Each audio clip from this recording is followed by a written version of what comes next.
Before we get started, I'd just like to announce that we are now accepting applications for the Analyst Training Program. It took a little bit longer than we anticipated to get everything ready because we have been working on moving as much of the application process as possible online to make it more convenient for people who are applying. One significant change that we're making is that even when it's safe to move to in-person classes, the Analyst Training Program will work on a hybrid model where 5 out of the 9 training weekends during a given training year will be online. This is to reduce travel expenses and to make it easier for people to fit analytic training into their lives. So if you'd like to learn more about the program and perhaps to apply, just go to jungchicago.org/ATP or click the link in the description of this episode. Thanks.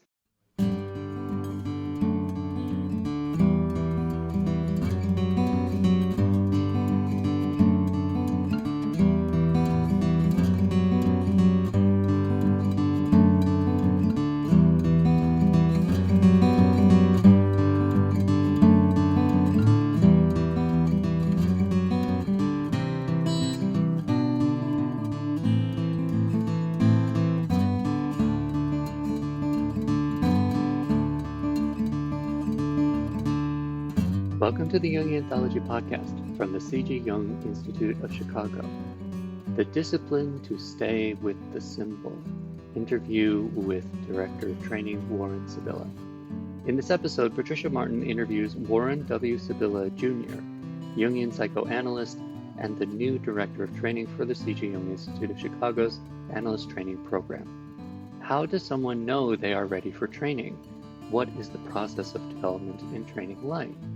What does Jungian analysis and study bring to someone's life and practice? Dr. Sibilla is an athlete who competes in endurance sports like the Ironman and Spartan obstacle race. How has this discipline manifested in Dr. Sibilla's own analytic practice? And does that lead to a particular framing about the practice of psychology and analysis?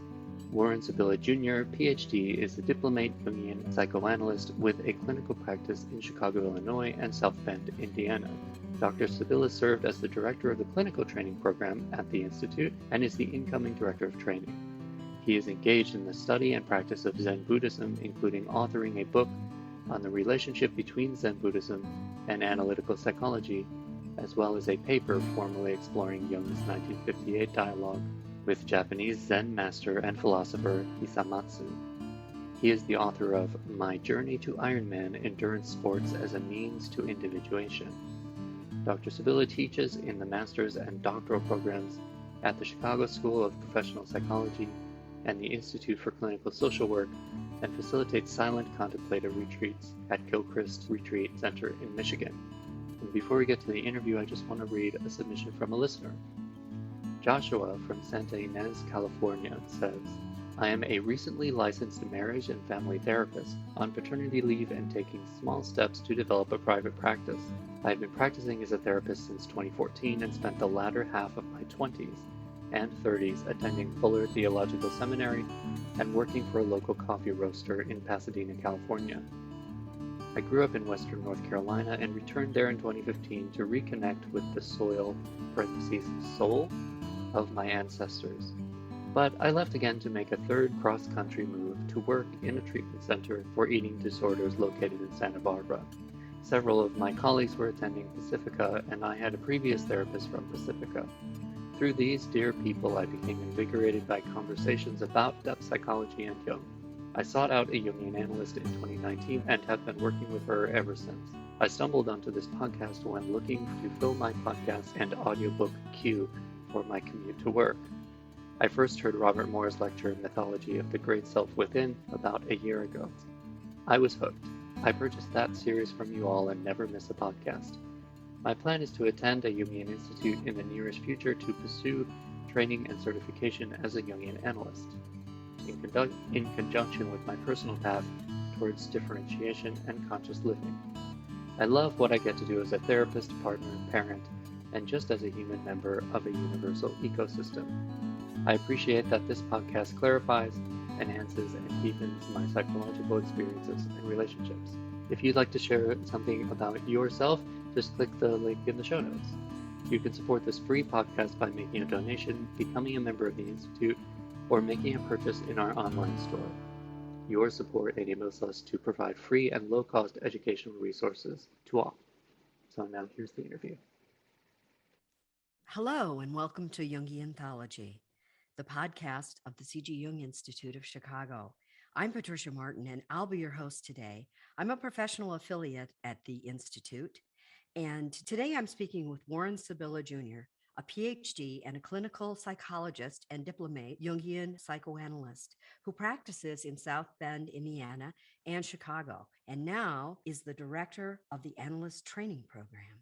He's also a proud foster parent of rescued dogs. Warren is here today to discuss what it means to choose the path to become a Jungian analyst and the difference it makes professionally and, of course, personally. Welcome, Warren. It's good to have you on the podcast. Thank you for having me. Oh, it's our pleasure. And first of all, I'm so curious because I've always wondered this, and I think you're just the right person to ask. I see marathoners, I see these long distance runners, and I wonder, all that time out there running or doing an Ironman, what is going through a person's head? Yeah, well, it depends. But I found that at its best, it's a meditation. Really? And the way to survive and in fact thrive is to see it as a long meditation.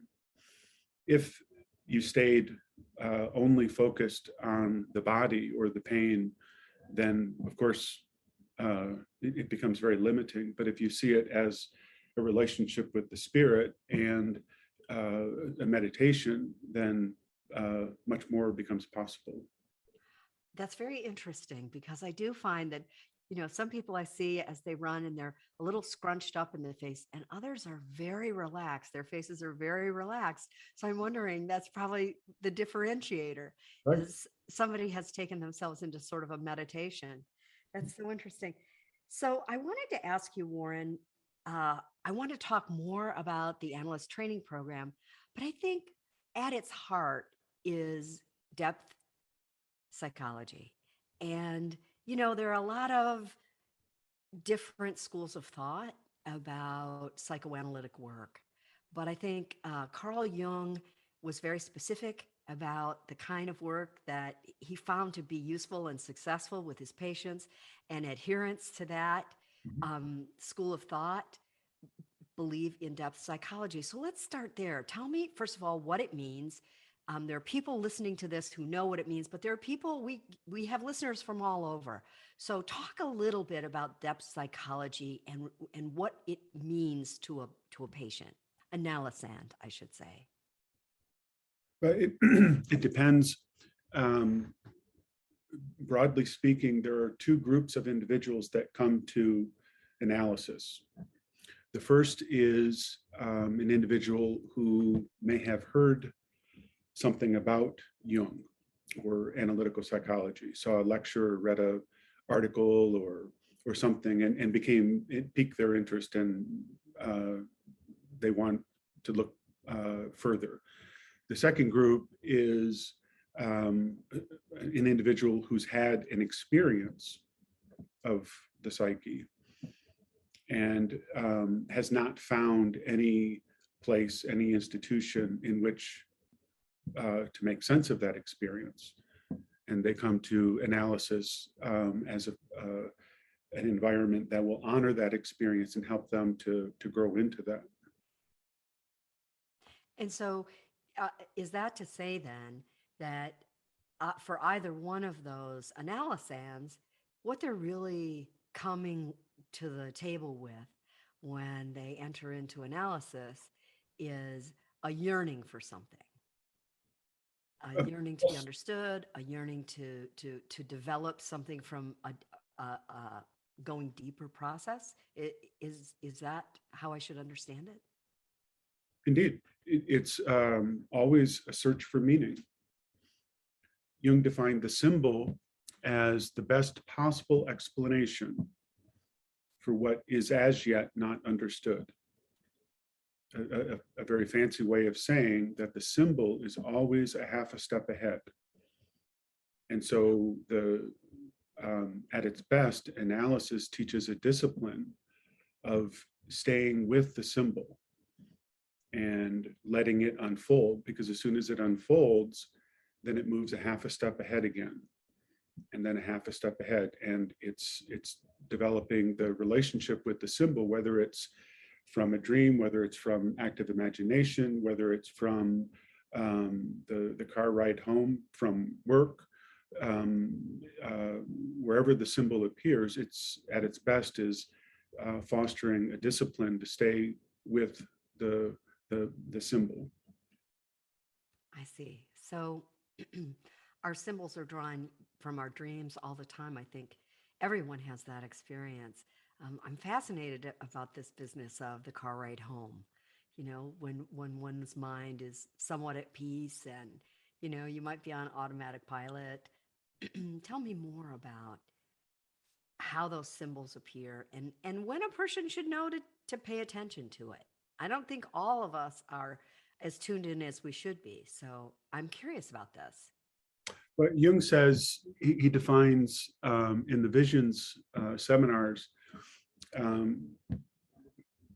paraphrasing slightly, he says that the unconscious is that which affects me immediately every day. Which is to say that the unconscious is not a static noun that's over there. The unconscious is immediately and omnipresent. And therefore, it invites a whole different relationship to the psyche. In other words, the unconscious isn't just that which happens to us from 11 p.m. to 7 a.m. when we wake up and we come out of the unconscious. The unconscious is with us 24 hours. And so it's then, I said, you know, a patient discipline to stay with the symbol. Equally, it's having a relationship with that symbol throughout the 24 hours of the day. So now we've talked about how a patient, an analysand would, you know, turn to depth psychology. And you broke that down into two types, which was really helpful. Now I'm curious about the other side of the coin. So what makes someone who, you know, might have training as a counselor, or they might, you know, have training as just in psychology, and now they want to take their training to another level. So what kind of person shows up? When does the message seem to arrive? Is there any consistency in why someone turns to the Analyst Training Program at the Jung Institute in Chicago?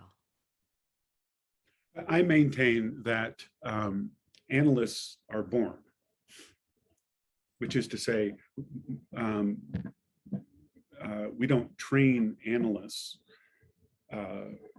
There's not a prescription that says do this, this, and this, and stir, and you get analyst. On the contrary, it's my belief that an analyst is born, and therefore the best that we can do is to create and foster an environment in which we assist the self, capital S, in realizing its fullest potential. And the Analyst Training Program, whether it's Chicago or New York or Zurich or anywhere, is the most comprehensive training for a psychotherapist worldwide. So it requires a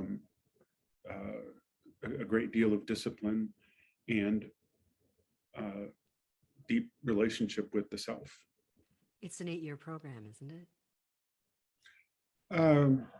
Well, technically, Mm-hmm. a person could finish in 4 years. Unlikely, because of Good to know, right? right. unlikely because all that it requires of a person, emotionally, psychologically, physically, financially, so forth. And it's equally likely to take longer because there's a close study of the unfolding of the self. And so I think probably the average is 6 to 7 years. That's a big commitment. Well, it is. And that should be also understood that that comes on the heels of a graduate education. Right. So at a minimum, the person has been at postgraduate study for up to a decade. So with this kind of commitment in mind, talk to me about the graduates. Talk to me about the people who go through the program. And you went through the program yourself several years ago. And so now that you've had all this practice, you know, you can speak from your own experience, but you can also speak from the experience of the people who have gone through the program in the Institute. How does it mark a person to have that experience, make that commitment, develop that discipline? How does it change the way they practice?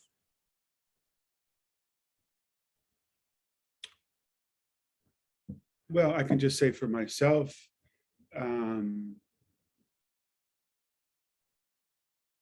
I mean,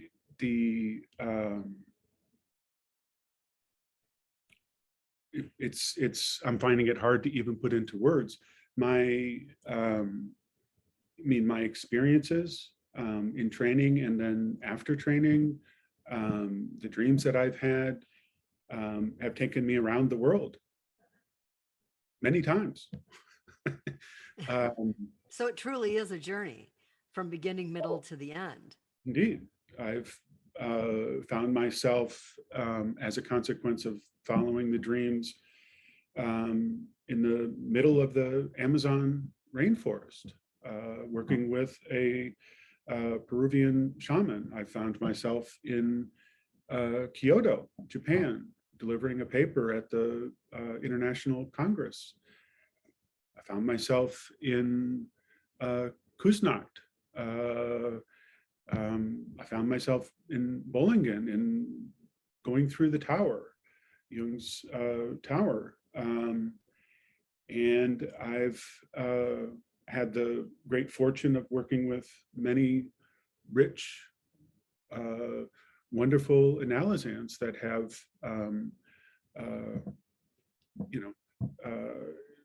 deepened the work. So it's life-changing, life-enriching. I can't imagine. I should say that I joked in my book that I've been at this for some time. My last name, Sibilla, comes from the Italian Sibyl. And the Sibyls were women who were diviners, who told the future and interpreted dreams, and were so important that Michelangelo painted two in the corners of the Sistine Chapel. So I don't know that it would be possible for me to do anything else, frankly. You were born to do this work. I was. Yes. That has to be a wonderful feeling. Well, that's the nature of the self, though. It unfolds if you are patient and take the time and create a space for it, then it unfolds. So it's sounding like an experience like the ATP, the Analysis Training Program, it's initiating something in your life. It's initiatory, as we would say. You're not sure what you're initiating. That's yet to unfold. Right. I imagine the amount of trust that takes.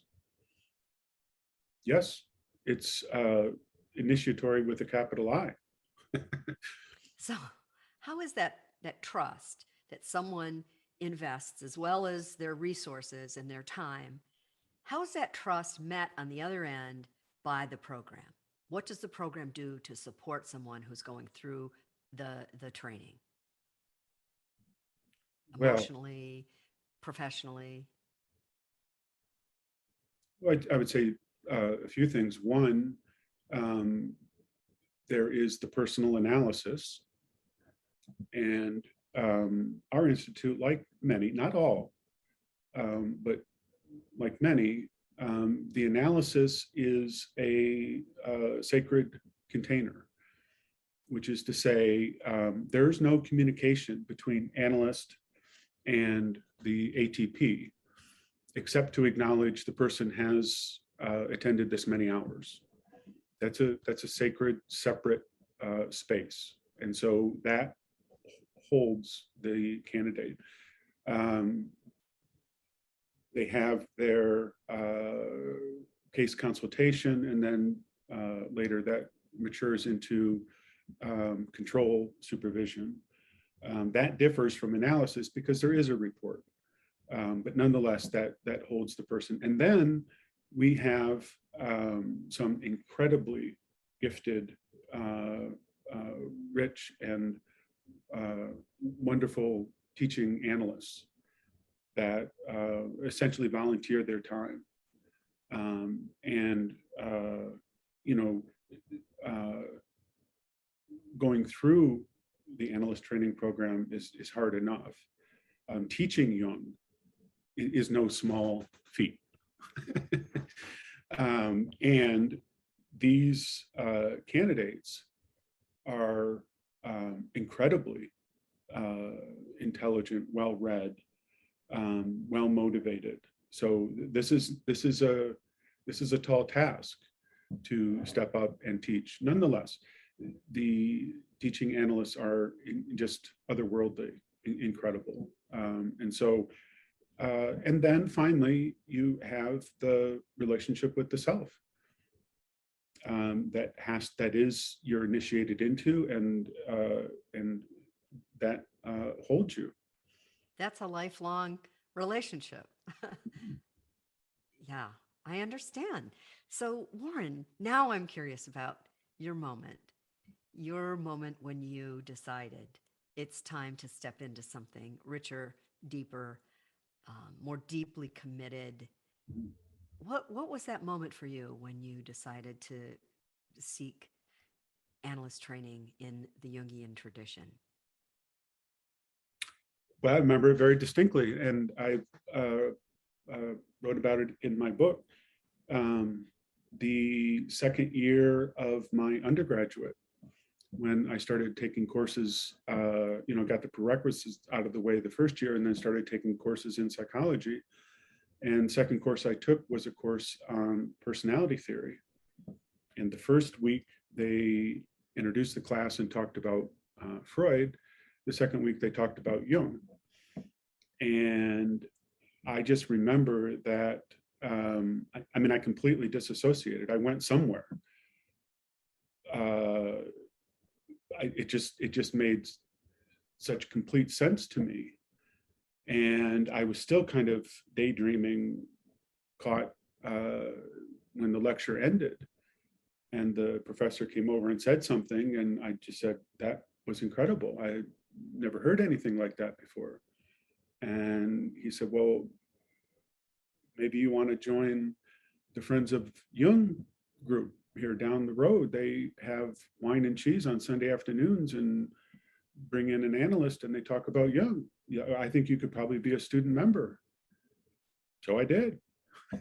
And Robert Moore was the first presenter, and that was when he was still working out the lectures on his book, King, Warrior, Magician, Lover, I believe is the title. And I realized from that point forward, this is what I'm going to do.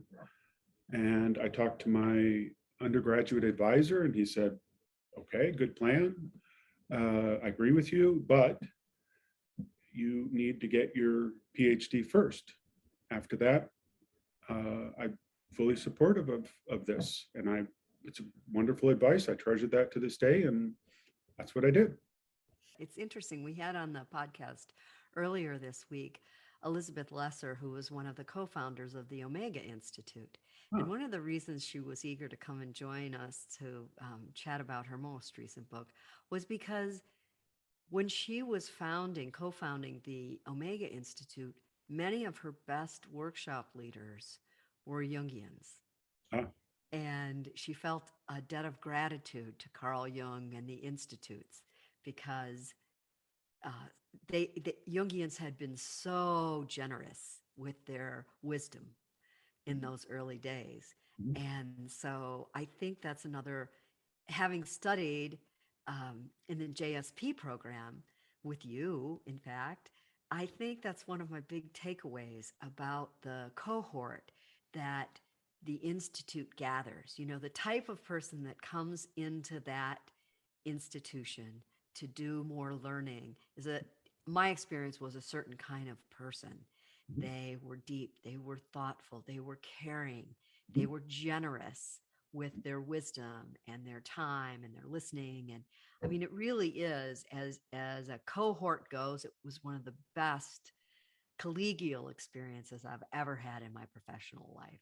And so I'm only imagining that's times 10 in the ATP, because it's a longer period and it's a deeper commitment. Do I have that right? Yes, indeed. And it fosters a deep sense of gratitude. And I think the quintessential example of that is the degree to which all of these senior analysts continue to give back, to volunteer, to teach, to lead, and to continue the whole project forward. I think that's what makes that whole world go round in Jung land. You know, if there is such in the realm of people who are adherents and believers in the work of Carl Jung and his worldview, I think it's very true that, you know, it's a deep commitment that one gets brought into. And I'm pretty sure you must be very excited about the next session. And I wonder, you know, as you take the helm of that, everybody brings something different to it. What are you looking forward to bringing to the program as you enter the directorship? Well, the first thing I have to say is, you know, on the shoulders of giants.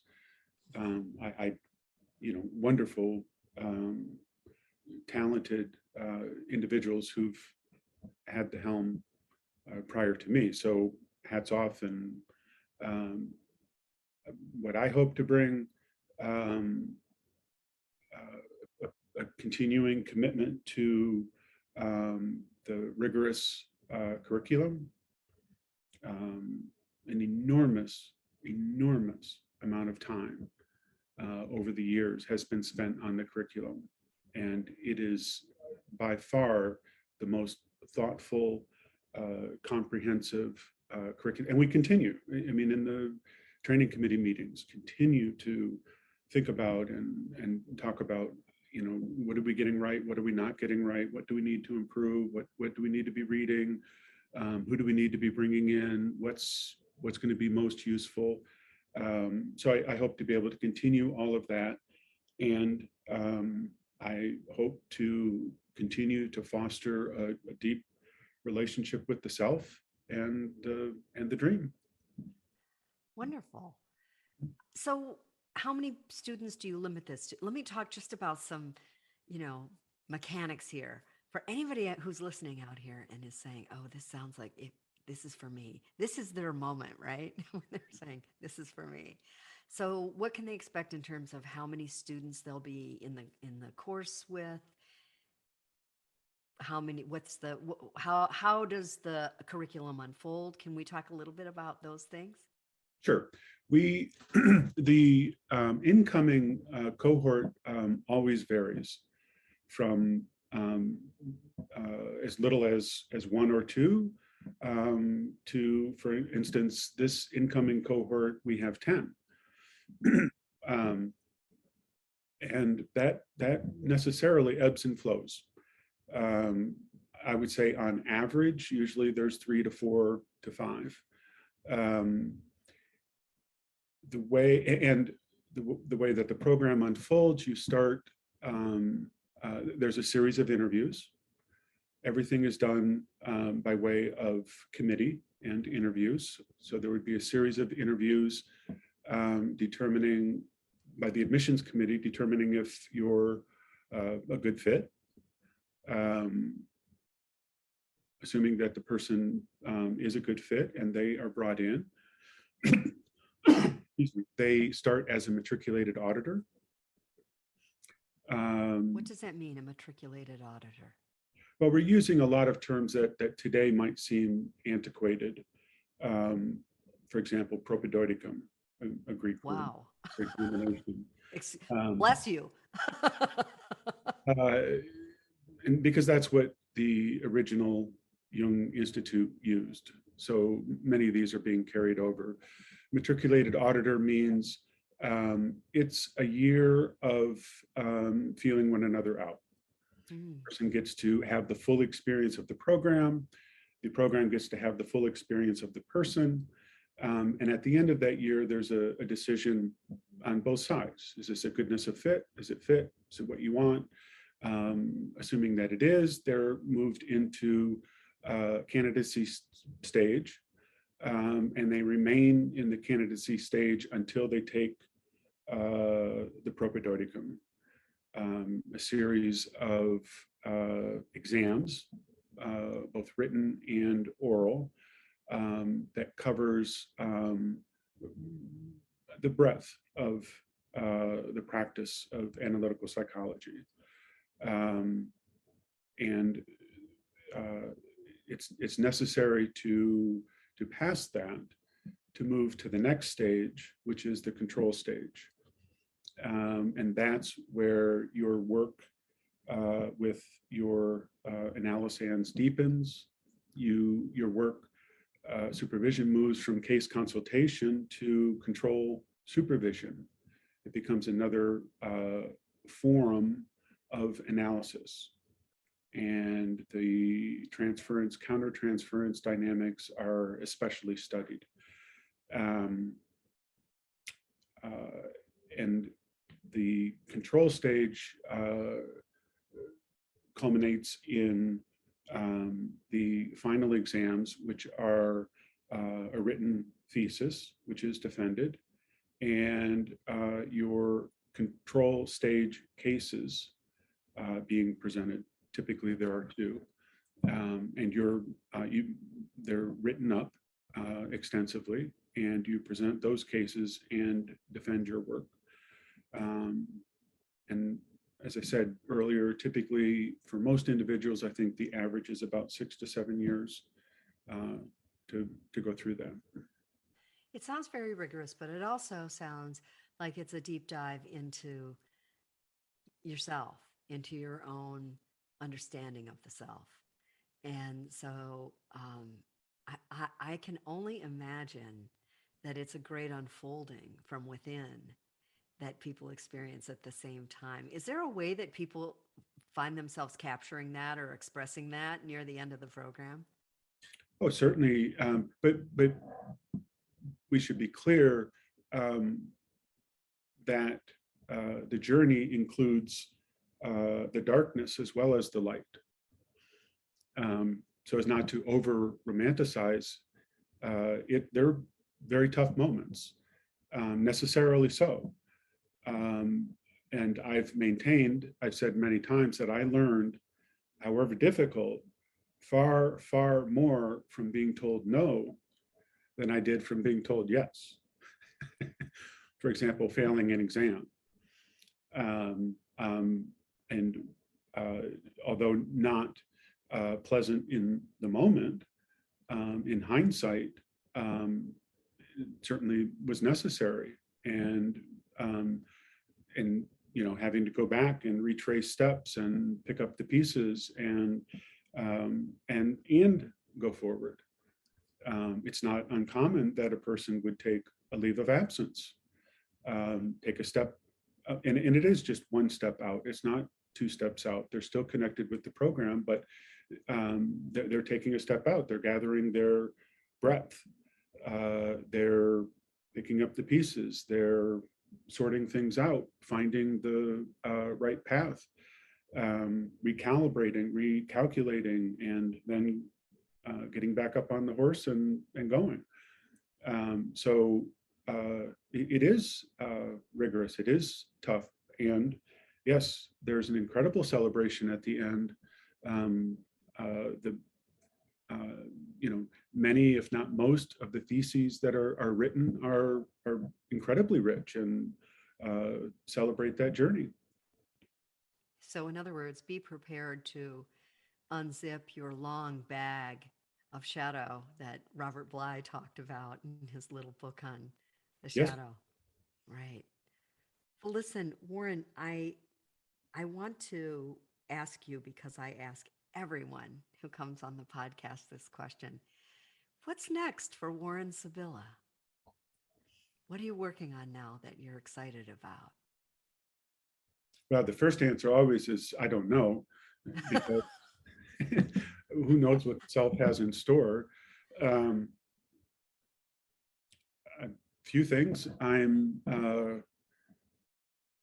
both my wife and I are very interested in our rose garden, and take delight in sitting out in the evening and working with our roses and our fostered dogs.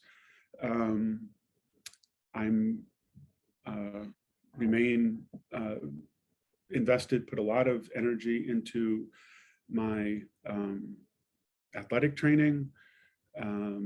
Fortunate this year to have qualified for the national championships in California for Spartan obstacle course racing. And also finished second in a decafit competition in Illinois, and will likely qualify for their championships. So I try to stay busy, try to stay active. I'd say so. And I'm wondering, now you have me really curious as we wrap up. Are you one of those guys who buries their rose bushes in the winter so that they don't freeze too much? No. Okay, good. No, actually, it's also a kind of meditation and studying from the depth of winter, where you can almost be certain that the plant has died, the bush has died, and then slowly it greens in the spring, and then it comes to life in the summer, and then all folds and withers into the fall. Well, Warren, it's been a pleasure, and let many flowers bloom in your life. Thank you for being with us. Thank you for having me.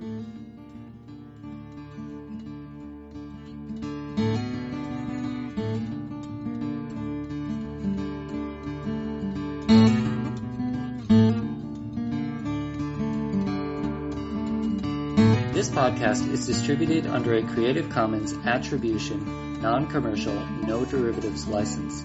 Share it all you like, as long as you maintain the attribution to the speaker, but please do not change it or sell it.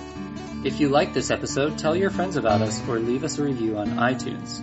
For more information about classes, training programs, videos, audio, this podcast, or to find a Jungian analyst near you, visit our website, www.jungchicago.org. Thank you to our 2020 donors who gave at the contributing member level and above: Barbara Anand, Usha and Ashok Beatty, Jackie Cabe Bryan, Eric Cooper and Judith Cooper, Kevin Davis, George J. Didier, Mary Doherty, James Fidelibus, John Korolewski, Marty Manning, Diane Sherwood, Deborah P. Stutzman, Deborah Tobin, Alexander Wayne and Lynn Kopp, Gerald Weiner, Karen West and James Taylor, and Ellen Young. If you would like to join our generous community of supporters, just go to jungchicago.org/give.